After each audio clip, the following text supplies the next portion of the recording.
Good evening, everyone. You're listening to Red Pill 78. I am the Corruption Detector, and this is your Red Pill News. I hope everyone had a wonderful weekend, a nice, relaxing Father's Day. I took the day off, spent some time with my family, went to eat with my mother and my daughter. Good day, all in all, and I am back for the week. So, today I'm going to start off with a couple of articles that talk about some more interesting deaths.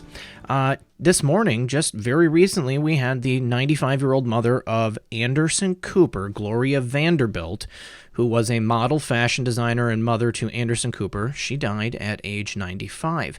Right there on the screen, you can see a photo of Gloria Vanderbilt with her two sons, one of them being Anderson Cooper, the other being his brother, who previously had passed away not long after his father had passed away, a couple years. But the cause of death is apparently due to fast-acting stomach cancer. It was only just a couple of weeks ago that Gloria Vanderbilt learned that she had severe stomach cancer and that it had metastasized, and Anderson Cooper eulogized his mother this morning on CNN. He said, "It's like that old song, 'Show me the way to get out of this world, because that's where everything is.'" So again, Gloria Vanderbilt, heiress, socialite, model, fashion designer, has passed away at the age of 95. She was born Gloria, Laura, Madeline, Sophie Vanderbilt in 1924. So Gloria Vanderbilt has been around for a long time, and she's a subject that has been broached on numerous occasions due to some interesting attire that she likes to wear. Now, also, the pedigree that she comes from and the pedigree that Anderson Cooper comes from gets people to ask a lot of questions. You know, I mean, what kind of things happen in a family like this? Family with an empty pool with the white tile. Very, very interesting stuff about the Vanderbilt family and the way that they tie into everything that we talk about on a regular basis. Cabal. And next, you know who also has passed away is Mohamed Morsi. He was Egypt's first democratically elected president. He was actually in court and he just dropped dead.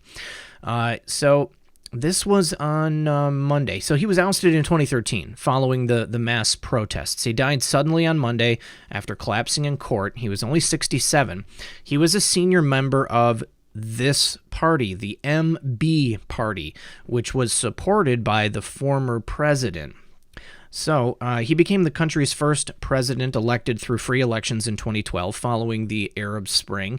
He was ousted a year later by the military following massive protests over his rule. He wasn't quite what the people thought he was going to be.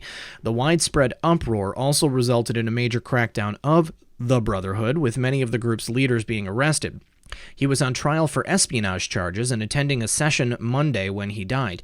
Morsi had just finished up addressing the court from behind a glass cage, warning that he had many secrets he could reveal before he collapsed, a judicial officer said to the Associated Press. This does not sound like a coincidence. He was pronounced dead before he could be taken to the hospital, of course. Morsi was being held inside Cairo's Tura prison, undergoing multiple trials, including the charges of espionage with the Palestinian Hamas militant group. The conditions of his detainment were cause for concern among human rights groups and some politicians. In 2018, 3 British lawmakers reported his confinement could be considered inhumane and result in his death, specifically noting that he was being held in solitary confinement for 23 hours a day with just 1 hour to exercise. "Our conclusions are stark," panel chair Crispin Blunt, MP, said during a presentation of the findings. On his health, the denial of basic medical treatment to which he is entitled could lead to his premature death. Now, his son, Abdullah Morsi, had previously said his father's health was declining in solitary, and apparently he had diabetes, liver and kidney disease, and someone in that group, Mohamed Sudan, he's a leading member of the MB in London, called Morsi's death premeditated murder, noting that he was not receiving proper care in prison.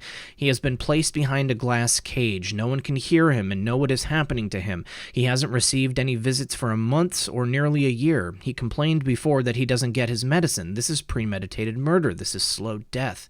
Since Morsi was ousted from office, Egypt's government declared the Brotherhood a terrorist organization.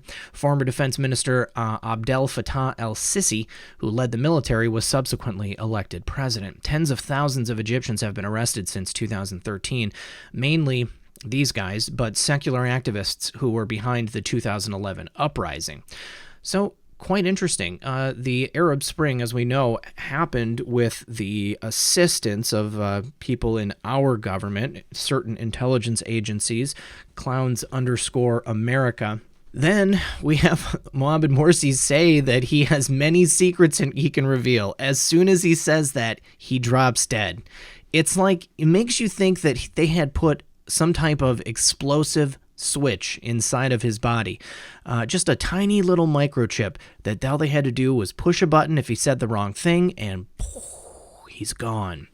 What do you guys think? Do you think this is just a coincidence that he died from the advanced progression of liver, kidney, and diabetes, liver, kidney disease, and diabetes?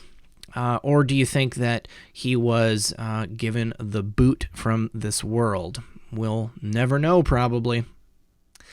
Now, another follow-up here.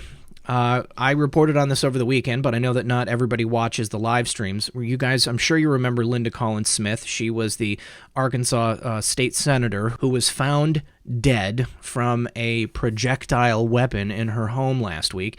And the police have made an arrest. They have arrested this woman right here.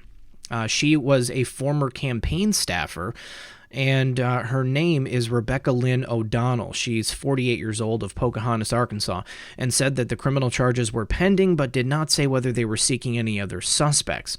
Now, Arkansas State Police have not released the connection between O'Donnell and Colin Smith, but a former communications director for the former Republican state senator told Little Rock's KTHV-TV that O'Donnell had worked on Colin Smith's most recent campaign and that the two were friends.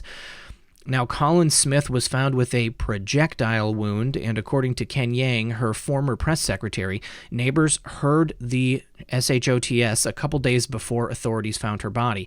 The former lawmaker was found decomposed and wrapped in a blanket in her Pocahontas, Arkansas home. Now, this individual... Someone commented on the video where I presented this on Saturday, and they said that these two were very close, that this seems like some type of a setup, that they don't believe that she would be the one to carry this out, that this is not something in her character. Now, I don't know. I am definitely looking to keep an eye on this story, but what happens if maybe this woman is MK and she's a sleeper agent and she was just waiting in the wings to take Linda out? Or perhaps it could be that she has just been made a patsy, as we know the clowns are prone to do on occasion.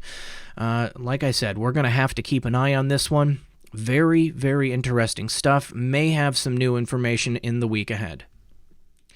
All right, now a huge development in the Roger Stone case. He has filed 2 court documents, and they blast the FBI and Mueller's false allegations that Russians gave DNC emails to WikiLeaks. Let's see. So the above pictures right here are of the individuals the FBI says were working on both the DNC and HRC hacking and the Olympic doping projects. So let's go ahead and we'll take a look at these in a moment. The same guys were working on both projects, which is all but impossible. Do we really know if they're even Russian? The fact that the 3 had multiple concurrent high-impact and high-visibility project assignments is odd, because this is not how typical offensive cyber intelligence teams operate.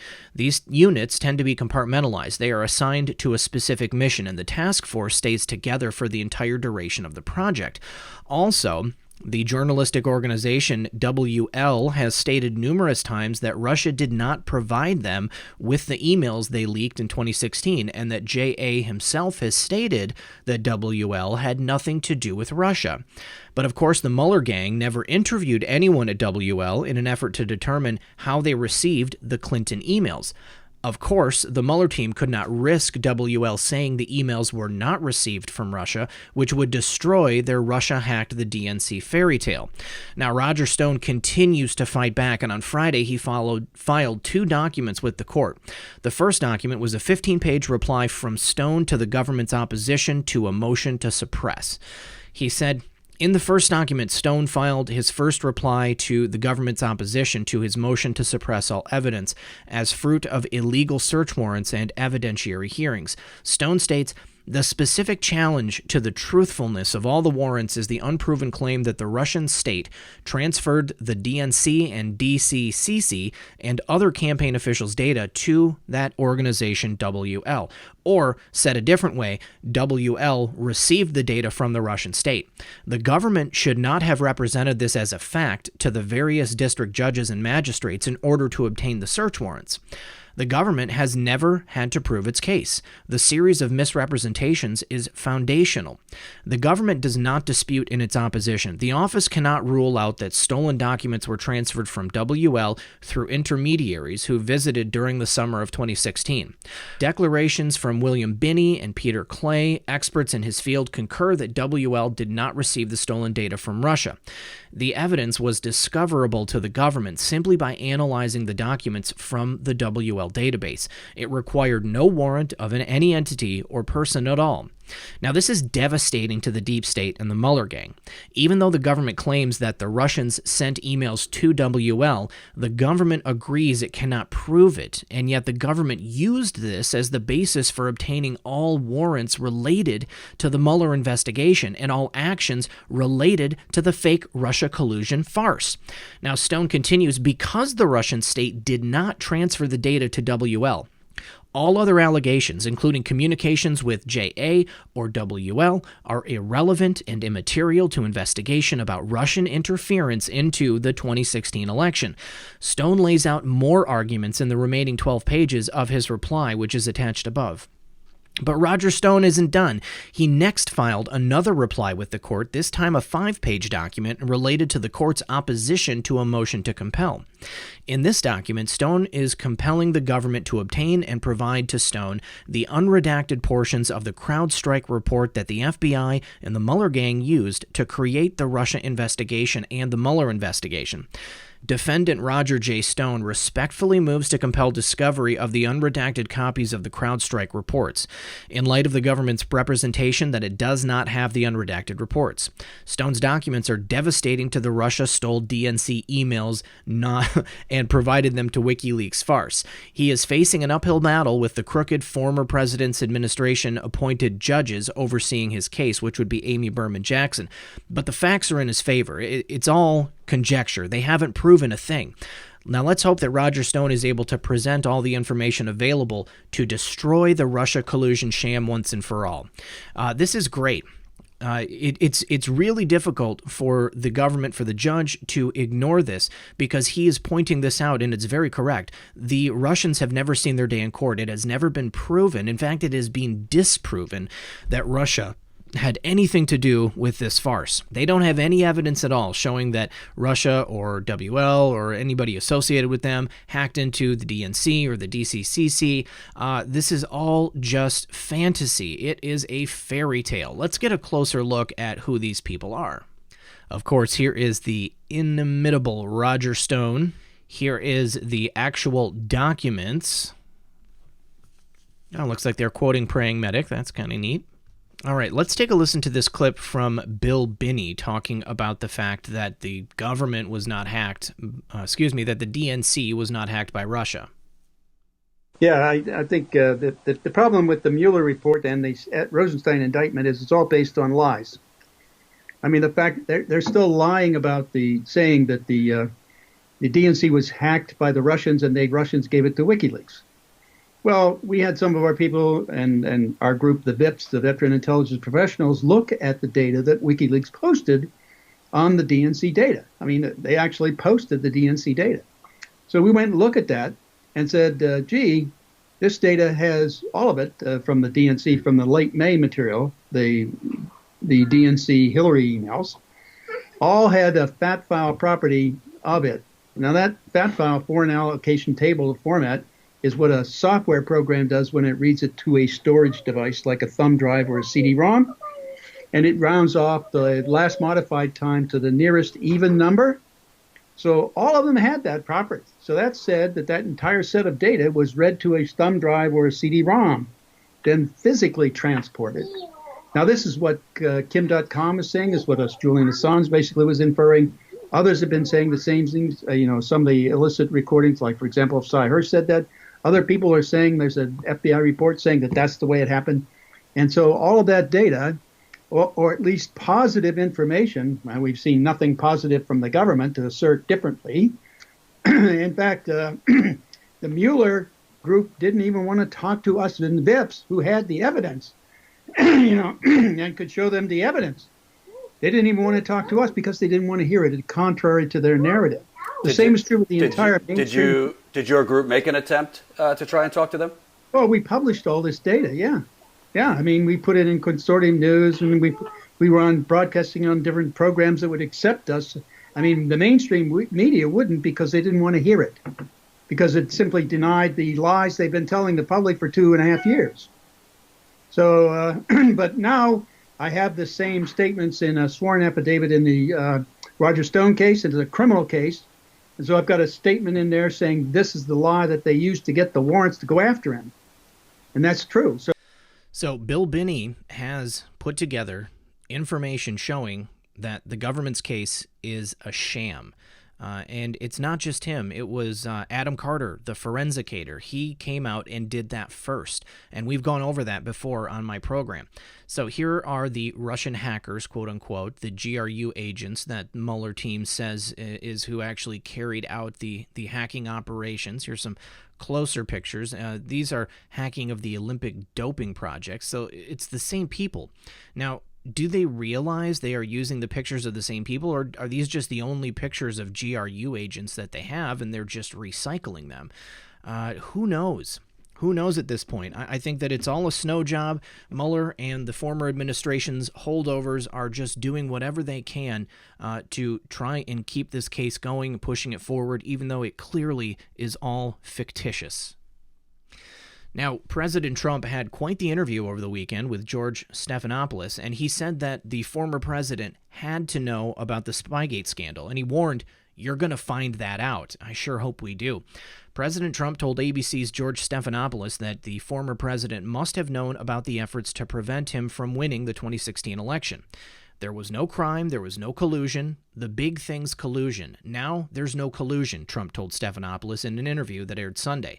That means they set. It was a setup, in my opinion, and I think that's going to come out, Trump said, slamming FBI lovebirds Peter Strzok and Lisa Page over their insurance policy. Stephanopoulos asked Trump if he thought the former president was involved in Spygate. He said, "You clearly believe that there was a group of people working against you. Do you think that the former president was behind it?" Stephanopoulos asked Trump. "I would say that he certainly must have known about it because it went very high up in the chain, but you're going to find that out. I'm not going to make that statement quite yet, but I would say that the former president had to know about it." Let's take a look at this clip from the interview. Look, George, you're being a little wise guy, okay, which is, typical for you. Just so you understand, it's very simple. There was no crime. There was no collusion. The big thing's collusion. Now there's no collusion. That means it was a setup. In my opinion, and I think it's going to come out. I hope it's going to come out. We're going to find out very soon because I really believe it's going to come out. When you look at Strzok, these FBI guys that were lowlifes, when you look, because the FBI is the greatest, but the top people were absolute lowlifes. When you look at Strzok and Page, and they're talking about an insurance policy, just in case she loses, that was the insurance policy. I've heard you talk about that went before. through George. I went through the insurance policy. I understand that, but if they were determined to prevent you from becoming president, why wouldn't they leak it beforehand? You know what? You'd have to ask them. Oh, they tried. They tried. And you know what? Had that gone out before the election, I don't think I could have. I don't think I would have had enough time to defend You myself. clearly believe there was a group of people working against you. Do you think President Obama was behind it? I would say that he certainly must have known about it because it went very high up in the chain, but you're going to find that out. I'm not going to make that statement quite yet, but I would say that President Obama had to know about it. Yeah, just use common sense. Of course Barry knew about the Spygate scandal. The former president wanted his third term, which would have been Hillary Clinton, and didn't want anyone to know about his 8-year crime spree in the White House. Now, just weeks before Donald Trump's inauguration in January of 2017, Barry, Joe, Susan Rice, James Comey, Clapper, all of them, they met in the Oval Office and they discussed the phony Steele dossier. The very next day, then FBI Director James Comey traveled to Trump Tower in New York to brief Trump on the salacious parts of the dossier and lied to Trump and told him he had nothing to worry about. Trump is right. Barry had to know about the Spygate scandal. This is definitely something that is going to come out. We will find out everything. It will be revealed. There is no possible way that these people are going to get away with it. It's already in the hands of Bill Barr and the Justice Department, and President Trump is not going to rest until they have been exposed. All right, now George Papadopoulos is, of course, still out on the news circuit, and he said that this was a global effort to take down President Trump.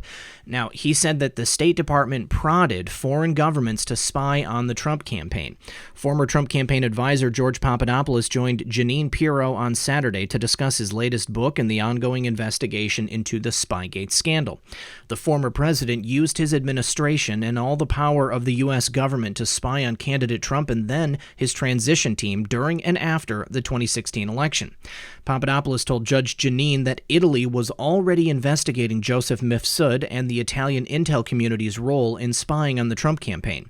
Papadopoulos said it was all being run from the former president's State Department. This was a global effort to take down Trump. Absolutely. I believe all these foreign governments were being prodded by the State Department to essentially weaponize their intel agencies against us. That's why you saw so many Trump associates who were abroad being spied on. And hopefully the president did bring this up during his last visit to the UK. I'm sure he did. Cause the UK was heavily involved in this, and this should be called out to the light right now. Let's go ahead and take a listen to this segment from Judge Jeanine and George Papadopoulos. I've been reading your book. For having me, Judge. I have to tell you, it's a fascinating book. And, you know, the way it reads is frightening. I mean, what I said earlier is the case. I mean, it's one thing to have one government after you, but to have three governments after you.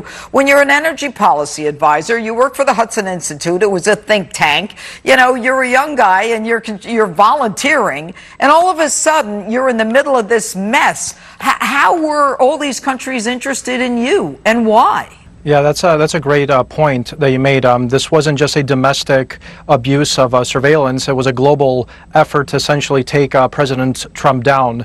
And that's exactly what this was. We have to remember in 2016, most governments in Europe were socialists. These countries were basically colluding with the Obama administration to either spy actively on the Trump campaign or to set various traps. And that's why the genesis of this investigation, in many ways, it's going to be easier to understand because most of it emanated from Europe, but also it might be a little difficult because many of these foreign governments don't want to be embarrassed by the president right now.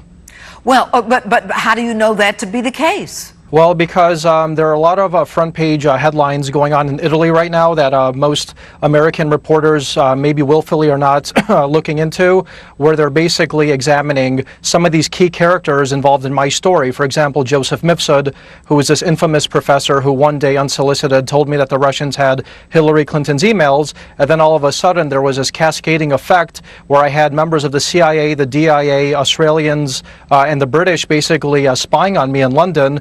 And, you know, it's not being reported here. And like you said at the beginning of this segment, the old narrative is about to be upended. Well, but the interesting thing is when they told you the Russians had Hillary Clinton's emails, or this Joseph Mifsud, or whatever his name is, who was supposed to be a Russian agent, but in truth he wasn't, correct? That's the most interesting and disturbing part of the new story that's going to be coming out over the next months, I believe.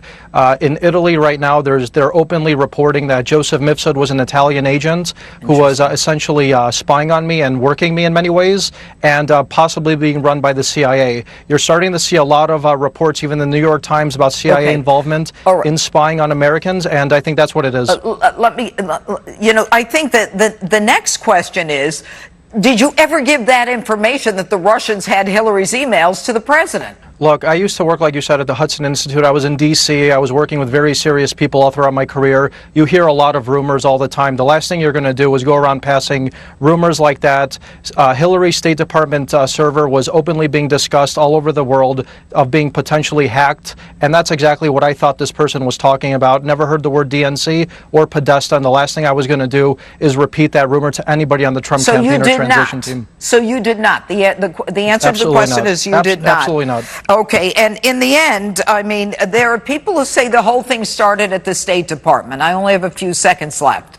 Do you believe that? Absolutely. I think all these foreign governments were being prodded by the State Department to essentially weaponize their intel agencies against us. That's why you saw many Trump associates who were abroad being spied on. And I believe hopefully the president did bring this up during his last visit to the UK, because the UK was heavily involved in this, and it should be called out to the light right now. All right, George, thank you very much. It's a fascinating book. I got to tell you, you're still standing, and that's good. All right. George Papadopoulos knows how these things work. This was an intel operation, and the Italians, the UK, Australia, perhaps even New Zealand, and others that are not part of Five Eyes were also heavily involved. This information is so close to being fully revealed, and I would love to see it happen as soon as possible. But like I've said, it has to happen in such a way that the Justice Department is able to make the absolute firmest possible case. So keep watching, guys. This is happening. Now, speaking of the fact that Italy was involved, guess who is in Italy today meeting with the former Italian Prime Minister Renzi? That's right, Barry. They are holding a secret meeting today, and experts, including Papadopoulos, suspect that the meeting is linked to the Spygate scandal. It would make a lot of sense. Charted below is the critical 9-day period with interwoven subplots. A higher resolution version of the chart appears here in a downloadable PDF. We'll look at that at the end. In addition to the above are some Peter Strzok texts to his lover and the FBI, that would be Lisa Page. Look at this. We need to lock in POTUS in a formal, chargeable way soon. Look at this. Operation Charlemagne right here, and we need to open the case we've been waiting on now while Andy is acting. Now, what is postulated is that during the 9 days in May 2017 noted above, the FBI led by Strzok and Page are working with 2 Italian agents to place classified Hillary Clinton emails on the servers of Giulio Occhionero's companies in Seattle and West Virginia. At the same time, the former president is with Italian Prime Minister Renzi in Milan. While this is going on, James Comey is fired and Andrew McCabe takes over. Together with Rod Rosenstein, they connive to set up the special counsel with Mueller at the helm on the 9th day. Strzok texts to Page, we need to open the case we've been working on now while Andy McCabe is acting. And then he texts, we need to lock in redacted, which is assumed to be POTUS, President Trump, in a formal, chargeable way soon. This they did on day 9. What the deep state was counting on, however, was that the Italians would be able to place the Hillary data on Occhionero's company's servers. However, this failed, and it failed due to the deep state's own incompetence.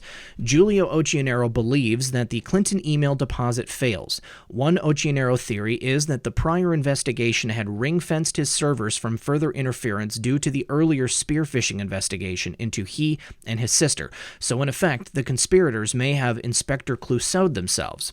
The emails are never placed on Occhionero's servers. The FBI never finds the emails, and the incident is never reported as a crime committed by a Republican Trump supporter. All due to the instigators blocking themselves from committing the crime. Now this, former President Barry is secretly on his way to meet with Renzi. George Papadopoulos, who was targeted by the Mueller team and the former president's deep state, tweeted this out last night. 2 weeks after I exposed Italy's role in Spygate, former President Obama is headed to Italy today to meet with the former Italian Prime Minister who weaponized his intel assets against us. Keep focused, America. The real headlines are now coming out. This comes after the former president's family's lavish vacation in southern France. Papadopoulos also noted that current Italian leaders are working with the Trump team. I guarantee you, Matteo Salvini from Italy is not in D.C. to talk about immigration with Vice President Pence tomorrow. Spygate is the hot topic. Its impact is reverberating throughout the world. Others targeted by the former president's deep state in Italy are also noticing, and that would be Giulio Occhianero right here. The former president and Renzi meet again in Italy, but this time in secrecy, apparently. Italian MSM, who once would celebrate this, are now worried it would lead to more Spygate conjectures. Agreeing on a common version of facts for Barr and Durham? That could be. They are colluding to give the same testimony. It looks like the Italians have a lot of information that may be of interest to AG Barr in his investigation into the deep state. Numerous individuals in Italy are suspected of having knowledge of an attempt by former President Barry to utilize the Italian intel network to set up President Trump, leading to his removal from office. It is highly probable that the former president and his deep state FBI worked with foreign countries like Italy to assist in the removal of the president from office, President Trump. Now, the former president and his accomplices are trying hard to cover it up because their plan never came to fruition. You guys, this is going to blow this case wide open. Now, tomorrow morning at 11 a.m., I am going to be interviewed on Patriot Soapbox, and then at noon, Neon Revolt will be interviewed by Patriot Soapbox, and then on Friday night, my interview with Neon and my interview with Giulio Occhianero will be premiering, so don't miss it. Italy, working with the former president, and all these other countries working with the former president, did whatever they could to try to entrap the incoming president, and they were going to force him to resign from office. It didn't work. Everything fell apart, and now it is all coming to light. Barr and Durham are going to nail these guys to the wall, and this is some serious business right here. Keep your eyes open, you guys. Like George Papadopoulos said, the real headlines are starting to come out. All right, and finally, how convenient. Christopher Wray's corrupt FBI loses notes from the meeting where corrupt cop Peter Strzok was told that China was hacking Hillary's emails. Remember this? Peter Strzok couldn't remember this meeting? Well, the corrupt deep state FBI has misplaced emails that would prove that Peter Strzok was lying to Congress last year about knowing about Hillary Clinton's emails being hacked by China. Imagine that. Last year, Representative Louis Gohmert from Texas interviewed corrupt cop Peter Strzok before Congress about whether he remembered anyone mentioning that China was hacking into Hillary Clinton's emails. Strzok lied and said he didn't remember, which led to Gohmert to call out his lying, especially about his affair with Lisa Page. Gohmert said, "How many times did you look so innocent into your wife's eye and lie to her about Lisa Page?" Boom. Let's take a listen. I've talked to FBI agents around the country. You've embarrassed them. You've embarrassed yourself. And I can't help but wonder when I see you looking there with a little smirk, how many times did you look so innocent into your wife's eye and lie to her about Lisa? Mr. Chairman, this is outrageous. The credibility of a witness Shame is always on you, an Mr. issue. Mr. Chairman, please. Have you know, Chairman, this is intolerable harassment of the witness. What's wrong with that? You need your... Boom. The stones on Gohmert. Look at that. I'd like to know, because I think that that is something that definitely makes Peter Strzok an unreliable witness. His credibility is zero. The point that Gohmert was trying to make was that the FBI knew that China was hacking Hillary's emails, but they ignored it. Instead, the FBI selectively addressed whether Russia was hacking Hillary's emails and used this story to make up the fake Trump-Russia collusion narrative. This past week, Tom Fitton from Judicial Watch released information related to China spying on the U.S., and Fitton says in the video below, at the 3-minute mark, "Take this as an educated guess that the notes lost by the FBI reference a discussion and a warning given by the IG of the intelligence community to Peter Strzok, who's running the investigation effectively for the FBI at the time that the Clinton's email system, namely Hillary Clinton's email server, had likely been hacked in some way by the Chinese. In a way, that allowed them to get a copy of all the emails that were being sent and received. The timing is, according to Louis Gohmert, about the same time because he says the meeting took place in 2015. And sure enough, the meeting that we're referencing here was in August of 2015. And Gohmert exposed that the investigator advises Strzok of an anomaly of Hillary Clinton's emails going to the private server. Forensic analysis found out that all those emails except for 4 of the 30,000 were going to an address that was not on her distribution list. It was later reported that it was a Chinese state-owned company that hacked into Hillary Hillary Clinton's email server. The ICIG referred the Clinton email investigation to the FBI on July 6, 2015, just under a month before the meeting for which the notes were lost. So the FBI has lost the notes from 2015 that show that dirty cop Peter Strzok, who oversaw Hillary's email investigation, was notified that China was spying on Hillary. Corrupt cop Christopher Wray's FBI does not want the American public to see these notes, and therefore his FBI is now saying that the notes are conveniently lost. The fact that the FBI would ignore China spying on Hillary's emails was material to the Spygate story. The FBI didn't want to look into spying on Americans. They wanted to exonerate Hillary Clinton and go on to frame candidate and President Trump on bogus Russia collusion lies. Will the deep state ever be cleaned up and brought to justice? And here is an excellent question. Christopher Wray is the one who is now standing in the way between us and the D-class. He is the last holdout. And I know we've been told to trust Wray, but the only thing that I can think is that Christopher Wray's only role in this whole thing is to publicize yet again how corrupt and unfair the Federal Bureau of Investigation is, and perhaps by his actions force Congress, the President, the United States government to restructure the FBI and to bring them in line with the ideas of the Justice Department: fairness, justice, and equal application under the law. This is clearly not happening right now, and Christopher Wray, I point squarely at you. All right, guys, I think that's all I've got for you today. I want to thank everyone for joining me. As always, this has been Red Pill 78. I am the Corruption Detector, and this was your Red Pill News. Good luck, everyone, and God bless.